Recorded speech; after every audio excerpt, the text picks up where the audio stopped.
여러분 반갑습니다. 장구 박사입니다. 다들 즐거운 주말 보내시고 계십니까? 네, 날씨가 참으로 좋은 주말 오지 않나, 정오지 않나라는 생각이 듭니다. 요즘 특히 이제 지난주에 미세먼지가 한참 많았다가 뭐 금요일 날부터 날씨가 굉장히 좋아진 것 같아요. 오늘도 화창한 미세먼지 없는 하늘을 볼 수 있어서 너무나 행복한 것 같고요. 개인적으로는 빨리 우리 아이가 커서 함께 캠핑도 다니고 싶고 같이 놀러도 다니고 싶은 마음이 굴뚝 같네요. 아직은 뭐 태어난 지 한 달 조금 넘은 신생아인데 초보 아빠죠. 초보 아빠인데 빨리 그 전에 뭔가를 좀 더 많이 이루어 놓고 개인적으로 좀 많은 시간을 가족과 함께 보내고 싶은 생각이 많이 드는 주말의 오후인 것 같습니다. 참 이렇게 유튜브를 한 지도 어느덧 2년이 가까워지는 것 같은데 참 쉼없이 달려온 것 같다라는 생각이 들어요.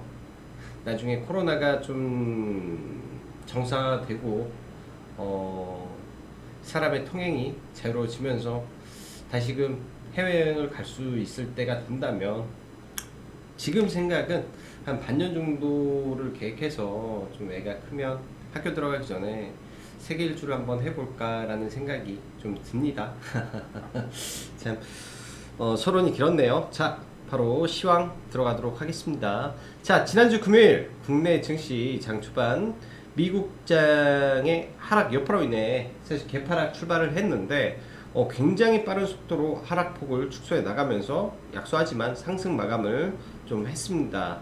반면 비트코인은 최근 도치코인이 거래 대금을 천문학적으로 터뜨리면서 올라왔다가 지금 국내로 보면 김치 프리미엄이 뭐 20%에 육박하던 게 다 빠지고 지금 뭐 2%, 3%대까지 밀리는 모습이 좀 보이는데요. 사실 뭐 코인은 코인이고 이러한 코인에 쏠렸던 자금들이 증시로 좀 들어오는지가 관건이지 않나라고 생각이 합니다. 그런 부분에서 증시로 들어온다면 사실 증권 그리고 기업을 보면 사실 업황이라는 게 있고 기업의 펀더멘탈 그리고 테마 등등이 있기 때문에 사실 어찌 보면은 저는 코인보다 훨씬 좋은 시장이 주식시장이다라고 생각이 들어요. 뭐 코인을 바닥권에 사서 이런 대박을 편승하지 못해서 그럴 수도 있겠지만 그런 맛을 못 봐서 또 그럴 수도 있겠지만 뭔가를 분석해서 내재 가치를 우리가 판단을 하고 투자를 함에 있어서 주식이 더 저는 현명한 판단 수단이지 않나라고 생각이 듭니다. 자, 금요일 국내 시장 일단은 보면은 뭐 장 초반에 개파락 이후에 빠르게 양시장 다 프로그램 매수가 좀 들어오면서 일단은 하락폭을 축소를 했고 굉장히 또 수급주로 잘 가는 종목군들이 많이 눈에 보였던 시작이지 않나라고 생각이 들어요. 특히 금요일날 같은 경우 전일 목요일날 포스코 강판이 사실 뭐 실적 이슈로 상한가를 갔지만 저는 그 정도의 이 실적 서프라이즈가 아니었는데 상한가를 갔다라는 부분에서 이 정도로 시장의 쏠림이 심하구나라는 생각이 좀 들었어요. 근데 이제 아무래도 글로벌 첨강 수요가 증감에 따라서 또 KB증권에서 국내 철강 수요가 증가할 것이다 라는 이슈가 더해지면서 금요일 날까지도 시세가 잘 나왔다라고 보여집니다. 이번 주는 현대제철이 실적 발표를 앞두고 있기 때문에 현대제철을 한번 관심으로 두고 한번 봐볼 계획이고요. LG가 인적 분할을 앞두고 LG와 LG우가 강세를 좀 이어가고 있다 정도로 코스피는 요약을 해보면 될 것 같습니다.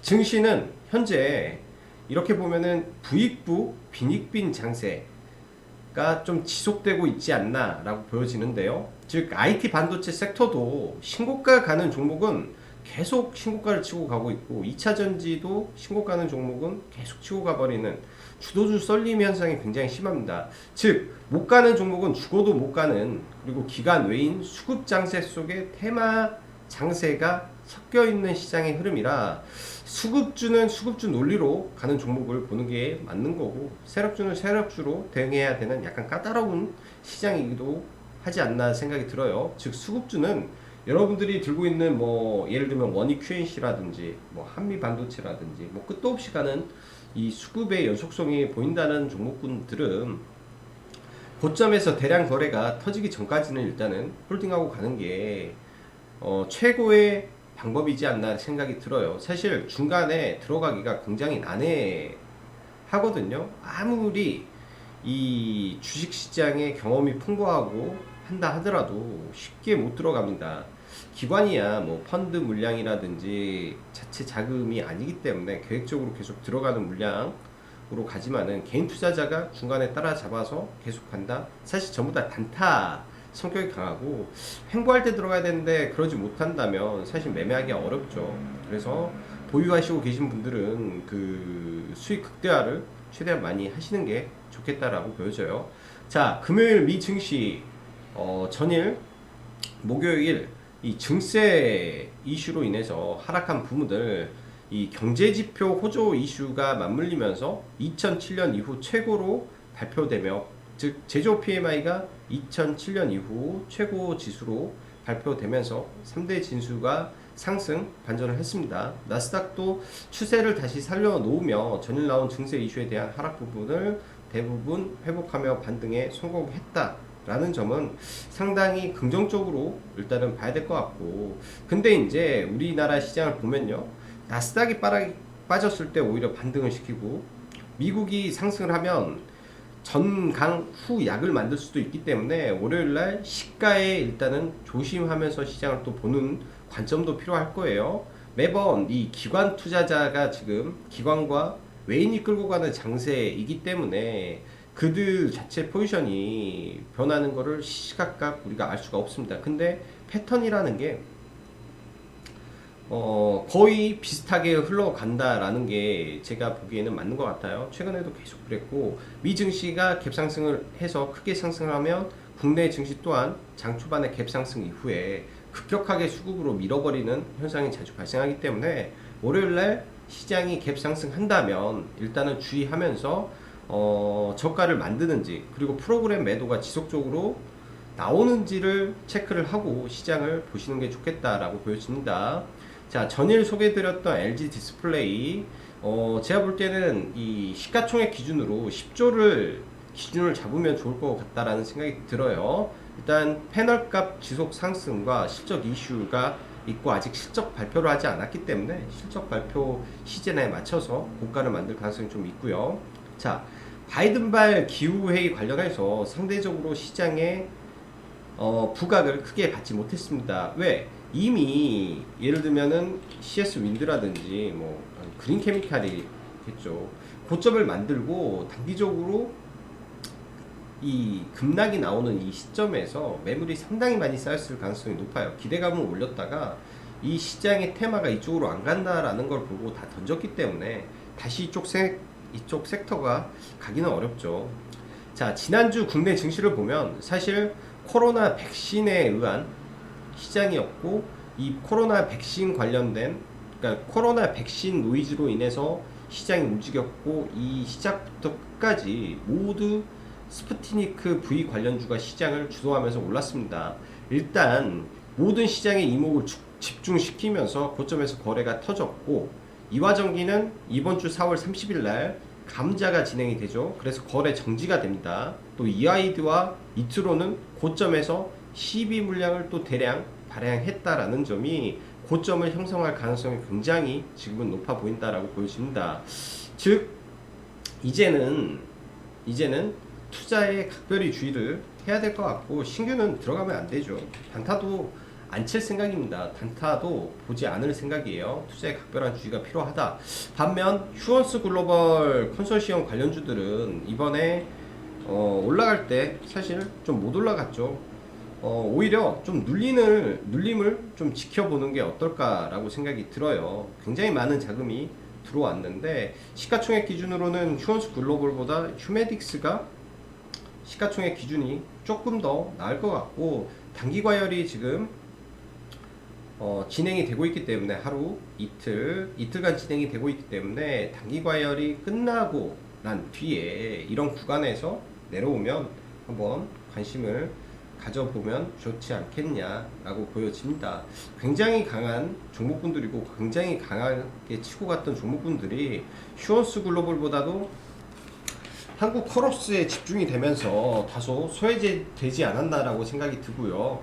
한국 코러스는 5월 달에 일단은 생산을 하기 때문에 선제적으로 먼저 움직였고, 휴원스 글로벌은 8월 달부터 생산을 시작한다. 근데 월 1억 도즈 이상이 될 것으로 추정한다 라고 말을 했기 때문에, 물량 측면으로 보면 한국 코러스 컨소시엄보다 휴원스 글로벌 컨소시엄이 더 크죠. 네. 근데 현재 비밀 유지 계약이라 정확한 수치가 없다라는 점은 일단은 좀 지켜봐야 될 부분이고, 일단 눌림을 볼 수 있지 않나 라고 생각이 들어요. 자, 그 외 국내 백신 관련해서 제넥신 중간에 급등해 줬는데요. 일단은 최근에 수급이 지속적으로 나쁘지 않기 때문에, 특히 기관 수급이 지속적으로 들어오고 있어서 제넥신도 꾸준한 관심은 필요할 것 같습니다. 이날 만들어진 이 기준봉들을 보면서 고점 추격 매수보다는 눌렸을 때 관심을 갖는 게 좋을 것 같고요. 11만 1,000원 기준을 보면 좋지 않겠나라고 생각이 들어요. 유바이오 로직스는 상대적으로 조금 너무 고점 구간인 것 같고, 셀리드도 너무 많이 올라와 있죠. 너무 많이 올라와 있어서 좀 어려운데, 제넥신이 그나마 눌림으로 보기에는 조금 더 나은 구간에 있겠다라고 보여집니다. 모더나 관련해서 ST팜과 금요일날도 반등이 강하게 나왔는데요. 개인적으로는 ST팜과 한미약품을 좀 금요일날 공략을 해서 수익 실현을 좀 했었고요. AB프로 바이오는 모더나 지사 이슈로 상가를 갔다가 지금 이 갭 하단 구간까지 좀 밀리는 모습입니다. 월요일날 일단 이 갭 하단 구간에서 지지를 해주는지 체크를 해보고요. 두 가지 관점이겠죠. 이 갭 하단 구간에서 바로 반등을 해줄지, 아니면 여기까지 눌렸다 갈지를 보면서 대응을 하면 좋을 것 같습니다. 일단 이 종목 같은 경우는 종목의 내재 가치는 전혀 없어요. 그냥 테마로 움직이는 종목인데, 이곳에서 만들어진 이 아일랜드 갭을 만들고 올라가서, 이게 만약에 월요일날 개파락을 한다면은 대응을 해야 되겠지만, 개파락이 아니라면 일단 좀 지켜볼 필요는 있을 종목으로 보여집니다. 자, 그리고 국내 코로나 확진자가 연일 800명대에 좀 육박하는 이슈가 있으면서 금요일날 소프트캠프 장중에 크게 반등했죠. 금요일날 장전 문자로 보냈던 종목이 소프트캠프였는데, 사실 눌림을 일정 부분 보려고 했는데 시가부터 강하게 올라가서 사실 매매는 실패를 했던 종목입니다. 소프트캠프 이재명 지사와도 관련이 있는 종목이라, 이 하단 구간, 이 종목도 마찬가지죠. 갭 하단 구간에서 공략을 했더라면 굉장히 큰 수익이 났을 수도 있고요. 자, 시간 외에서 우정바이오, 그러니까 응압병실 관련주들이 지금 대거 움직였는데, 일단은 대장은 우정바이오, 그 다음에 GH 신소재 종목군들이 일단은 시간 외에 상한가 그리고 7% 급등을 좀 해 있습니다. 월요일날 이런 섹터들이 움직일 때 뭐 동방이나 종목군들이 같이 움직이는지 좀 체크가 필요할 것 같고요. 일단은 동방 같은 경우 금요일날 쿠팡이 또 6% 이상 상승을 해줬기 때문에, 이 거래대금 2,800억 거래대금 이후에 짓눌려 있는 구간에서 다시금 강한 반등이 나올 수도 있는 자리라고 보여집니다. 저희는 개인적으로 6,650원 이하로 들어가서 소폭 물려 있는 종목이고요. 소폭 물려 있는 종목이고, 일단은 월요일날 아마 동방이 쿠팡이 급등을 했기 때문에 동방도 같이 움직임을 보일 걸로 조심스럽게 예상이 되네요. 자, 휴원스 글로벌 관련해서 프레스티지 바이오 로직스 밀려준다면 이런 하단에서 지지를 받고 상각 수렴을 해주는지 체크를 해봐야 될 것 같고, 휴메딕스가 시가총액이 낮고 프레스티지 바이오 로직스가 시가총액이 낮기 때문에 이 두 종목으로 집중해서 보는 게 좀 좋겠다라고 보여지네요. 자, 그리고 항원 진단 키트 관련해서 사실 유유제약이라든지 저희가 매매를 이날 들어가서 그냥 약반등에 다 팔아버렸는데, 그 이유가 이 재료 소멸에 대한 우려가 좀 있었는데, 사실 휴마시스를 저는 개인적으로 이렇게 당길 줄은 몰랐습니다. 당길 줄은 몰랐어요. 이 재료에 대한 부분과 소멸로 봤는데 이렇게 상한가까지 좀 올려서 금요일날 좀 의아해 했고요. 뭐 약국에 뭐 판매되는 이슈까지 더해지면서 올라간 걸로 좀 보여집니다. 자, 다음 주 카카오페이 여기에 좀 빠졌는데, 일단은 카카오페이 일단은 다음 주 중 상장 예비 심사 청구 가능성, 일단 카카오페이가 다음 주 중에 상장 예비 심사 청구 가능성이 좀 있습니다. 드림 시큐리티라든지 목요일 날 시장에서 한번 이런 부분이 부각이 되면서 장 막판에 라운 시큐어랑 강하게 조금 치고 올라갔죠. 그래서 이게 이제 일응봉을 보여주고 여기에서 상장 예비 심사 청구를 하면서 다시 한번 반등하는지 정도로 좀 지켜봐야 될 것 같고요. 상장 예비 심사 청구라는 게 약간 좀 조심스러운 게 뭐냐,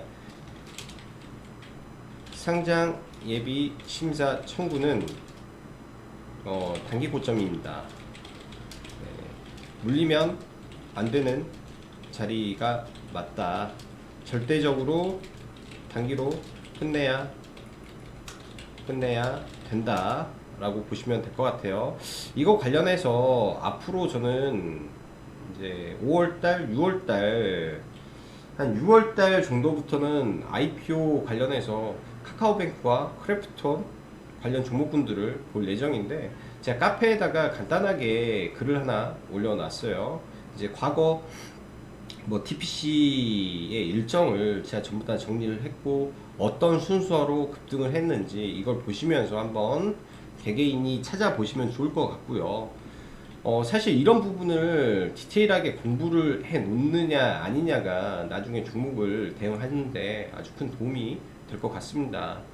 여기 블로그에 좀 정리를 자세하게 해놨기 때문에, 보통 상장 예비 심사부터 상장까지 걸리는 기간을 보면은 일단은 예비 심사 청구 신청 등록 후 통과까지 2개월 내에 진행이 돼야 되죠.